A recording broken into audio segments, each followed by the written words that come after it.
భోజనం చేసిన తర్వాత వెంటనే చేయకూడని పనులు. 1. సిగరెట్ కాల్చరాదు.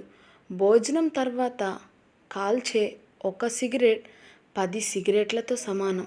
ఫలితంగా క్యాన్సర్ లాంటి జబ్బులు బారిన పడే అవకాశాలు 10 టీ తాగరాదు.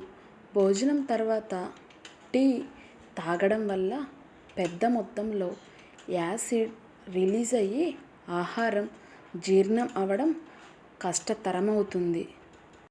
3. బెల్ట్ లూజ్ చేయకూడదు.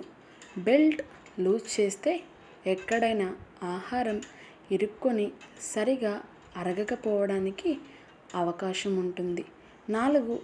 పండ్లు తినకూడదు. భోజనం తర్వాత పండ్లు తింటే కడుపు మొత్తం నీటితో నిండిపోతుంది. ఒకవేళ తినాలి అనిపిస్తే భోజనానికి 1 గంట ముందు కానీ తర్వాత తినడం మంచిది. 5. నిద్రపోకూడదు. భోజనం చేసిన వెంటనే నిద్రిస్తే ఆహారం సరిగా జీర్ణం అవ్వక గ్యాస్ట్రిక్ ఇన్ఫెక్షన్స్ వచ్చే అవకాశాలు ఉన్నాయి. 6. స్నానం చేయకూడదు. భోజనం తర్వాత స్నానం చేస్తే కాళ్ళకు చేతులకు రక్త సరఫరా ఎక్కువై జీర్ణక్రియ మందగిస్తుంది.